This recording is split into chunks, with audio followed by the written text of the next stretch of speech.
Hello and welcome back to the Hotspur Talk podcast where I discuss everything and anything Tottenham Hotspur. I honestly could not be bothered making a whole episode on the Leicester game, so I'm just combining it with the AC Milan game. Basically, the Leicester game could be summed up simply as we were absolutely dog shit. Because we absolutely were dog shit. Start of the game went well, 20 minutes in, Bentancur 1-0. Bang. Ready to go. Ready to absolutely batter Leicester. And then we ended up conceding 4 goals throughout the rest of the game. And an offside goal, which debatably should have counted. Okay, I probably should have counted. VR had an absolute horror show. But that's really all you gotta say. We were absolutely shit. Well, what else to say? We were really bad. AC Milan game, though. Oh. Forgot to mention, Pedro Porro had his debut. He was absolutely mediocre. Did not have any impact over the game. Might as well had Matt Doherty. We didn't need him. He didn't affect anything. The AC Milan game, however, started kind of equal between both teams. And then we let Theo Hernandez in the flank. Took a shot. Brilliant save by Fraser Forster. And then rebound, another brilliant reaction save. But then, third time unlucky, 1-0. Brahim Diaz, though. It's so frustrating considering the efforts Fraser Forster put in. It was absolutely incredible. Also, Bentancur, during the Leicester game, had an injury, which caused him to be out for the rest of the season. So he did not start this game. Neither did Hotspur and neither did Bissouma. Bissouma had also an injury 2 to 3 months, I believe, and Hotspur was suspended, so we had to rely on Pape Matar and Oliver Skip. So we were expecting like a 3-0 battering. It just wasn't gonna happen.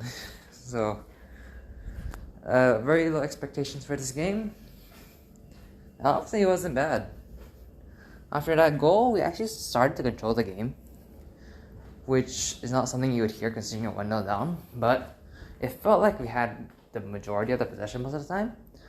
And we did win a lot of set pieces. So many close chances. Emerson played really well this game. I cannot say anything against him. He played a really good game. He even had some pretty decent shots outside of goal. Like towards goal from the edge of the box. He was pretty good.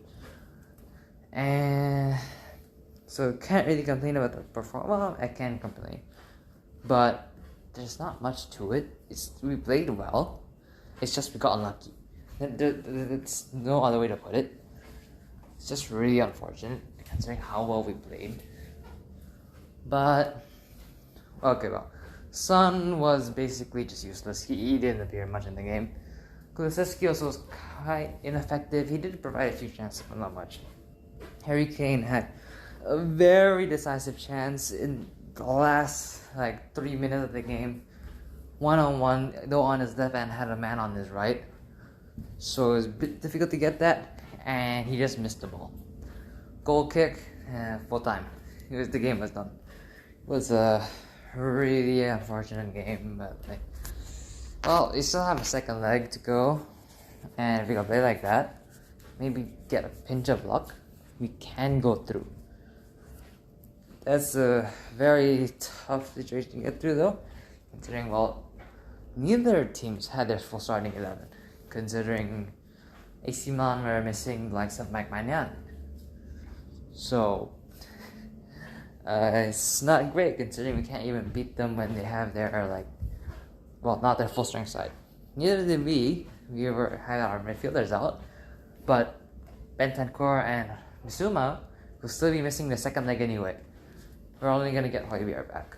So, not great. It's really not great. I could see maybe Oliver Skip playing more defensively and then have Hotspur pushing upfield. Either that or Pape Matar and Hotspur more defensively. That sounds pretty good.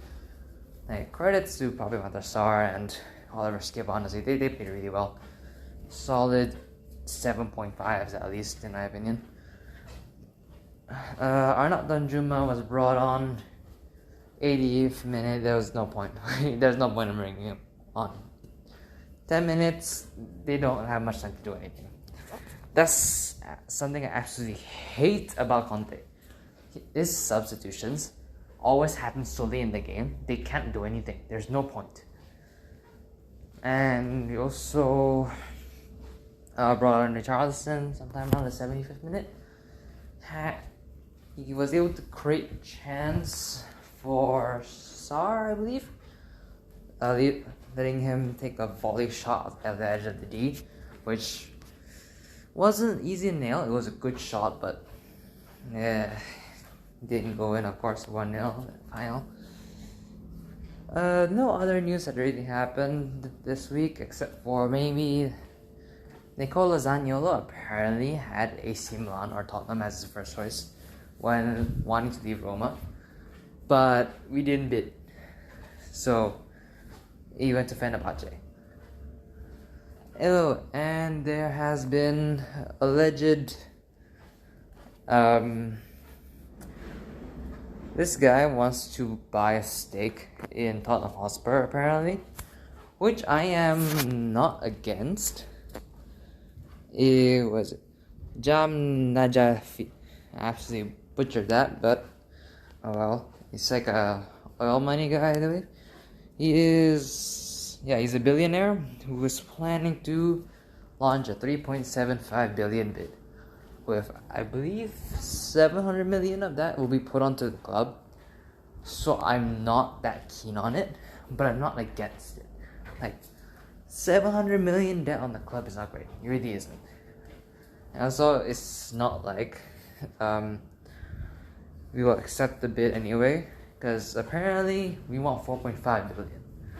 So a bit unfortunate there. So I don't see anything happening. I see this just staying the way it is for the next few seasons.